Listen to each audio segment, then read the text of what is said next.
যোৱা 3 দিন ধৰি গৰিমা বৌৰ লগতে আছিলোঁ আৰু সেইবাবে কিছু জিৰণিৰ বাবে ঘৰলৈ আহিছিলোঁ। ঘৰলৈ আহি যেতিয়া পুৱা উঠি দেখিছোঁ বহুত ঘটনাই ঘটিছে ৰাতিৰ ভিতৰতে। বহুত স্ক্ৰীনশ্বট শ্বেয়াৰ হৈছে, বহুত মানুহৰ বহুত ধৰণৰ ভাষ্য আমি পাইছোঁ, দেখিবলৈ পাইছোঁ আমি সকলোৱে অসমবাসীয়ে।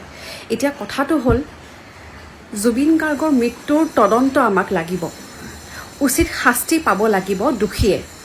সেয়া লাগিলে যোনেই নহওক, সেয়া লাগিলে পৃথিৱীৰ যোনেই নহওক, আমাক উচিত তদন্তৰ প্ৰয়োজন হৈছে। বৰ্তমান জুবিন গাৰ্গ আমাৰ অসমৰ সম্পদ। আমাৰ জুবিন দাক এতিয়া আমাৰ মাজত নাই। তেখেত আৰু বহুদিন থাকিব পাৰিলেহেঁতেন, তেখেত আৰু বহুদিন থাকিলেহেঁতেন।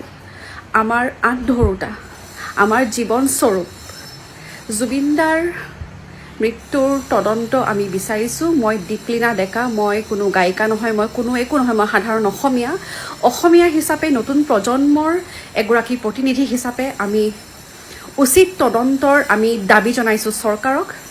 দ্বিতীয়তে কথাটো হৈছে গৰিমা শইকীয়া গাৰ্গ হোৱা সহজ নহয়। মই বহু বছৰ পোৱা নাই, মই 10 বছৰ পাইছোঁ। যোৱা 20-30 বছৰৰ পৰা তেখেতে জুবিন গাৰ্গ নামৰ এই সত্তাজনক বহুত লালন পোষণ কৰিছে, পত্নী হিচাপে নহয়, মাতৃ হিচাপেও।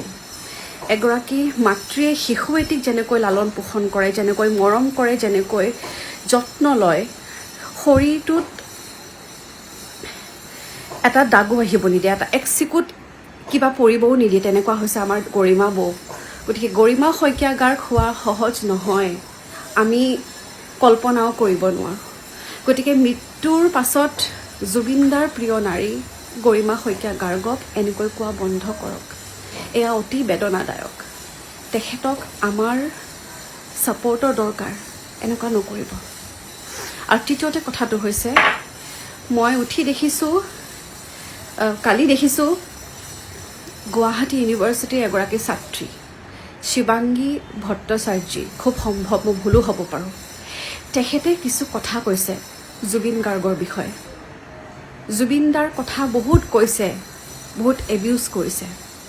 তেখেতক মই অনুৰোধ জনাইছোঁ, মই দীপলিনা ডেকা এগৰাকী সাধাৰণ অসমীয়াই মই অনুৰোধ জনাইছোঁ, মই দাবী জনাইছোঁ তেখেতক ইমিডিয়েটলি বহিষ্কাৰ কৰক। গুৱাহাটী ইউনিভাৰ্চিটিৰ পৰা নহয়, গোটেই অসমৰ পৰা।